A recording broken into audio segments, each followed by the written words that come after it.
বাড়িতে কেউ আছিস? কি ব্যাপার স্যার, আপনারা? হ্যাঁ, তাড়াতাড়ি বাড়ি খালি কর। কেন স্যার, এ বাড়ি তো আমার। এখন এই বাড়ির মালিক হচ্ছে ইনি। এ আপনি কি বলছেন? পৈতৃক সম্পত্তি আমার আব্বার নামেই আছে। হঠাৎ করে আমাদের বাড়িতে পুলিশ কেন? তুই না, এটা তুমি আমার সাথে করতে পারো না। আমি তোমাকে অনেক ভালোবাসি। হয়তো আজ আমি বেকার, তুমি আমাকে আর কিছুদিন সময় দাও, আমি ঠিক যে কোনো একটা কাজের ব্যবস্থা করে ফেলবো। দেখো, আমি আর তোমাকে কোনো সময় দিতে পারবো না। আর তাছাড়া আমার বিয়ে ঠিক হয়ে গেছে, ছেলে স্কুল মাস্টার। আমি বেকার বলে তুমি আমাকে ছেড়ে চলে যাচ্ছ? শুধু ভালোবাসলে সুখে রাখা যায় না, সুখে রাখতে গেলে টাকার দরকার। তাই যেহেতু তোমার কাছে টাকা নেই, আমিও নেই। এই দেখেন দলিল। তাহলে ডাক্তার আব্বাকে। এখন তোমার শ্বশুর বাড়িতে নেই, মেয়ের বাড়ি বেড়াতে গেছে। কোন মেয়ের বাড়িতে গিয়েছে বৌমা? তুমি এখানে? অফিসার, ওরা সবাই মিথ্যা কথা বলছে। আমার কোনো মেয়ে নেই, কিন্তু একটা ছেলে আছে। অফিসার, এইটা আমার ছেলে না, আমার ছেলে এইটা। তুমি কি বলছো আব্বা? 24 ঘন্টা সময় দেওয়া হলো, তার মধ্যে এই বাড়ি খালি করতে হবে, নাহলে আইন তার ব্যবস্থা নেবে। চাচা, তুমি তোমার ছেলে বৌমার সাথে এটা কেন করলে? তুই আমাকে একটা কথা বলতো, একজন বাপ কখন তার ছেলে বৌমার সাথে এরকম আচরণ করে? এই লোক সারা বাড়ি কাশ ফুটা ফেলি পাকালো। ওকে আমি কতবার বলেছি এই বুড়া বুড়িকে তাড়াতাড়ি বাড়ি থেকে বিদায় করো। আমার যদি একটা কথা শুনি। দেখো বৌমা, আমি কি এগুলো শখ করে করি বলো? এই বুড়ো শুধু মুখে মুখে তর্ক, শুধু মুখে মুখে তর্ক। আমি তোমাকে কতবার বললাম এত অত্যাচার সহ্য না করে চলো আমরা কোথাও চলে যাই। তো কষ্ট দেওয়ার পরেও ছেলে মেয়ের প্রতি বাপ মেয়ের এত মায়া হয় কেন বলো তো? আরে ছেলে, কি হলো, কাঁদছো কেন? খাও। কিরে, কদিন থেকে দেখছি তোর মনটা খারাপ, কিছু হয়েছে? আর বলিস না, বাড়িতে বাবা মাকে নিয়ে ওয়াইফের সঙ্গে ভীষণ ঝামেলা চলছে। কি করব ভেবে পাচ্ছি না। এই ব্যাপার, আগে বলবি তো। আরে আমার বাবা মাকে বৃদ্ধাশ্রমে রেখে এসেছি, মাসে 6,000 টাকা করে লাগে, তুইও রেখে আয়। উমা, তোমরা যে আমাকে ডাক্তার দেখাবো বলে নিয়ে আসলে, এখানে কেন? এখানে আবার কোন ডাক্তার বসে? আর বাবুই বা কোথায় গেল? চুপ করে বসেন তো, আপনার ছেলে ঠিক আসছে। চলেন, জামা কাপড় সব সঙ্গে করে নিয়ে এসছেন তো? জামা কাপড় আনবো কেন বাবু? আমাকে ভর্তি দেখতে হবে নাকি? হ্যাঁ, আপনার ছেলে আপনাদেরকে বৃদ্ধাশ্রমে রেখে যাচ্ছে। আজ থেকে আপনাদেরকে এখানেই থাকতে হবে।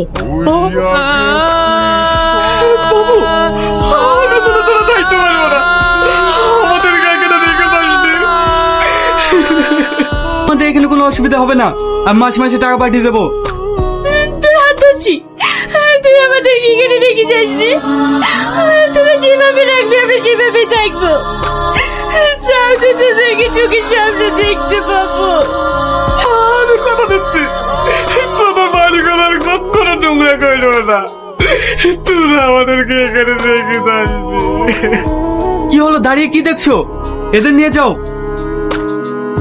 আমরা বাবা মায়েরা ছেলে মেয়েদের নিয়ে যে হাজারো স্বপ্ন দেখি, কিন্তু ছেলে মেয়েদের কাছে বাবা মায়েরা কেন যে বোঝা হয় ভেবে পাই না। দেখ, এখানে যতগুলো বাবা মা আছে সবার ছেলে, কেউ ডাক্তার, কেউ উকিল, কেউ মাস্টার, কেউ ইঞ্জিনিয়ার। প্রত্যেকটা চাকরিজীবী শিক্ষিত ছেলে মেয়ের বাবা মায়েরা এই বৃদ্ধাশ্রমে থাকে। কোন বৃদ্ধাশ্রমে একটা মূর্খ ছেলের বাবা মাকে পাবি না।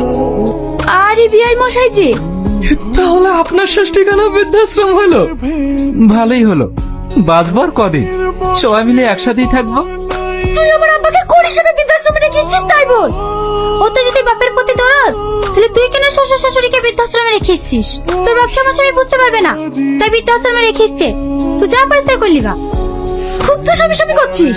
তোর স্বামী অমনি উকিল হয়নি রে, আমার বাপ নিজে না খেয়ে উকিল বানিয়েছে। তোরা আর যে বাড়িতে থাকছিস সেই বাড়িটা আমার বাপের তৈরি, আর আজ আমার বাপ তোদের কাছে বুঝা হয়ে গেল না। ঠিক আছে, আমার বাপকে তোদের বুঝতে হবে না, তার মেয়ে এখনো মরে যায়নি। আমার বাপকে আমি পুষবো। চলো, তোমাকে আর বৃদ্ধাশ্রমে থাকতে হবে না। তোমার মেয়ে জামাই মরে গেছে নাকি? এখন থেকে তুমি আমাদের বাড়িতেই থাকবা। কি গো, তুমি কিছু বলছো না? হ্যাঁ আব্বা, এখন থেকে আপনি আমাদের বাড়িতেই থাকবেন। যান বিয়াই যান, মেয়ের বাড়িতেই থাকেন। ভাগ্যিস আপনার একটা মেয়ে আছে। যদি আমারও একটা মেয়ে থাকতো তাহলে হয়তো আমাকেও এখানে থাকতে হতো না। না রে মা, তোকে আর আমাকে নিয়ে ভাবতে হবে না, আমি এখানেই ঠিক আছি। শুধু বাপের কষ্টটাই ভাবলে? ভাববি তো, কারণ ওটা তোমার বাপ আর এটা শ্বশুর। আজ তোমার বাপকে বৃদ্ধাশ্রমে রেখে গেছে বলে তোমার ভাই বোনের প্রতি রাগ হচ্ছে না? যে তুমি একবার ভেবে দেখো তো, তুমি তোমার শ্বশুর শাশুড়িকে এই বৃদ্ধাশ্রমে রেখে গেছো। আজ তোমার বাপের প্রতি যতটা কষ্ট হচ্ছে, এই কষ্টটা যদি তোমার শ্বশুর শাশুড়ির প্রতি হতো তাহলে হয়তো কোনোদিনই তাদেরকে এই বৃদ্ধাশ্রমে আসতে হতো না।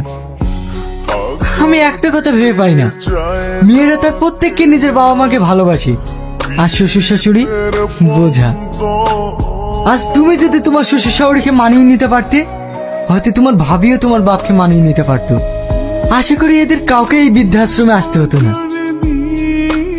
কাকে বোঝাচ্ছিস? আজকালকার ছেলে মেয়েরা যদি বুঝতো তাহলে হয়তো কোনো বাবা মাকে এই বৃদ্ধাশ্রমে থাকতে হতো না। চল